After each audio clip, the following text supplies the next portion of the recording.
تعالى في القرآن العظيم والفرقان المجيد وبعد أعوذ بالله من الشيطان الرجيم بسم الله الرحمن الرحيم آمنوا صلوا عليه وسلموا تسليما اللهم صل على سيدنا محمد وعلى آل سيدنا محمد وبارك وسلم عليه.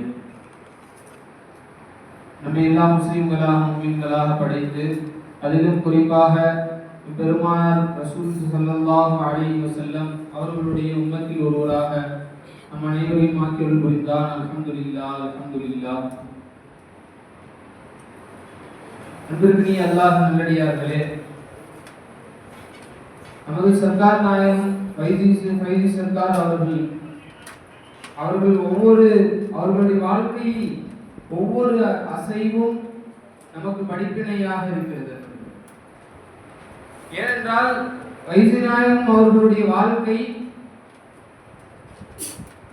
அனைவர்களுக்கும் ஒரு படிப்பினையாக இருக்கிறது.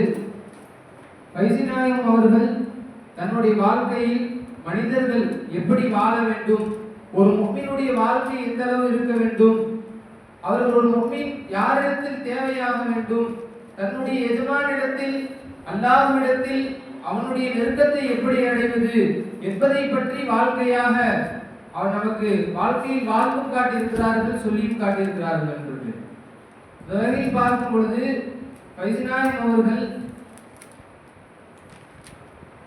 ஒரு கௌஸ் நாயகம் அவங்க சொன்னதா சொல்லுவாங்க. ஃபைசி நாயகம் அவர்கள் கௌஸ் நாயகம் எப்போ பேச ஆரம்பித்தாலும் தன்னுடைய பேச்சை பயானை துவங்கும் பொழுது அல்லாஹ் தான் எதிரிலிருந்து என்னுடைய பேச்சை கேட்கிறான் என்ற உணர்வுடன் பேசுவார்கள் என்பது. அதற்கு முந்தைய அது அழகான ஒரு வாசகம் ஒன்று சொல்வார்கள். லா இலாஹ கைரஹு வலா முஸஹ்ஹர கைரஹு வலா முஸல்லத கைரஹு வலா முஸல்லத கைரஹு வலா முஅஸ்ஸ கைரஹு வலா முதில்ல கைரஹு. அதாவது என்னை சாட்டுபவனும் அல்லாஹ்வை தவிர வேறு யாரும் இல்லை, நமக்கு வசப்படுத்தி கொடுப்பவனும் அல்லாஹ்வை தவிர வேறு யாரும் இல்லை, நம்மளுடைய கண்ணியத்தை கொடுப்பவனும் அதே போல கேவலப்படுத்துபவனும் அல்லாஹ்வை தவிர வேறு யாரும் இல்லை என்று இந்த வாசகத்தை கௌஸ் நாயகம் சொன்னதாக ஃபைசி நாயகம் சொல்லி காட்டினார்கள். இன்று இதிலிருந்து ஃபைசி நாயகம் நமக்கு என்ன படிப்பினை தராங்க? இன்னைக்கு நம்ம எத்தனையோ பயான்கள் பேசுகிறோம், எத்தனையோ பயான்களை மக்கள்கிட்ட உபதேசம் செய்கிறோம். ஆனால் உபதேசம் செய்யும் பொழுது நாம் என்ன செய்கிறோம்? நான் பேசுகிறேன் என்ற அந்த உணர்வோடு நாம் பேசுகிறோம். ஆனால் கௌஸ் நாயகம் நமக்கு என்ன சொல்ல, கௌஸ் நாயகம் சொன்னதா ஃபைசி நாயகம் நமக்கு என்ன சொல்லி காமிச்சாங்க?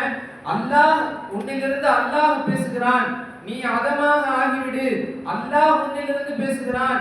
அதே போல எதிரில் அமர்ந்திருக்கும் கேட்பவர்களிலிருந்து அல்லாஹ் தான் கேட்கிறான் என்ற உணர்வுடன் நீ பயானை ஆரம்பித்து மக்களுக்கு உபதேசம் செய்.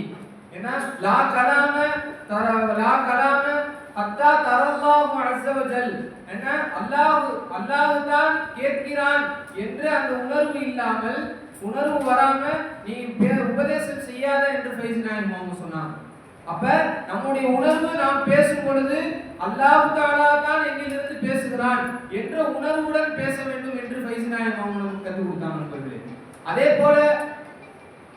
போல ஒரு தடவை ஒரு முரீதவங்க சர்க்கார்கிட்ட அவங்க பேசிட்டு இருக்கிறாங்க. பேசும்பொழுது அந்த முரீத சர்க்கார் சொல்றாங்க, நீங்க பேசுறீங்க, எல்லாம் செய்றீங்க, ஆனா சம்பவங்களும் சரி, அந்த நீங்க சொல்லக்கூடிய வரலாறுகள், நீங்க சொல்லக்கூடிய சம்பவங்கள் எல்லாம் பாதியா சொல்றீங்க, அதே மாதிரி கடகடன்னு போயிடுறீங்க. ஆனா அந்த மாதிரி போறது ஒண்ணு, அந்த சம்பவத்தை யாரு அறிந்திருக்கிறார்களோ அவர்களுக்கு புரியும் நீங்க சொல்லுவது. ஆனால் யாருக்கெல்லாம் தெரியவில்லையோ அவர்களுக்கெல்லாம் நீங்க சொல்றது புரியல அப்படின்னு சொல்லிட்டு ஒரு உதாரணம் சொல்லி காமிச்சாங்க. எப்படி ட்ரெயின் சிக்கு புக்குன்னு போதோ, அது ஆரம்பத்துல ஸ்லோவா போறப்ப புக்குன்னு அப்படி போகும், அப்புறம் கடைசியில ஃபாஸ்டா போறப்ப சிக்கு புக்குன்னு இப்படி ஃபாஸ்டா போவோம். அந்த மாதிரி நீங்க ஆரம்பத்துல எப்படி ஸ்லோவா போறீங்க, அப்புறம் அப்படியே ஃபாஸ்டா போறீங்க. யாருக்கும் ஒண்ணு அந்த சம்பவங்கள் முழுசா சொல்ல மாட்டீங்க. என்னைக்கு நம்ம மக்களுக்கு உபதேசம் செய்தாலும் அந்த உபதேசம் செய்யும் பொழுது அவர்களுக்கு விளங்கும்படி நாம் சொல்ல வேண்டும். என்ன நம்ம நம்ம இதுல இருந்து பைசனா நமக்கு என்ன கற்றுக் கொடுக்குறாங்க? நாம இன்னைக்கு உபதேசம் செய்யறோம், எந்த அளவுக்கு நம்ம கையாட்டி நம்ம தூய தமிழ்ல நம்ம பேசணும் அப்படின்னா அது பேரு தான் பயானு அப்படிங்கிறது கிடையாது.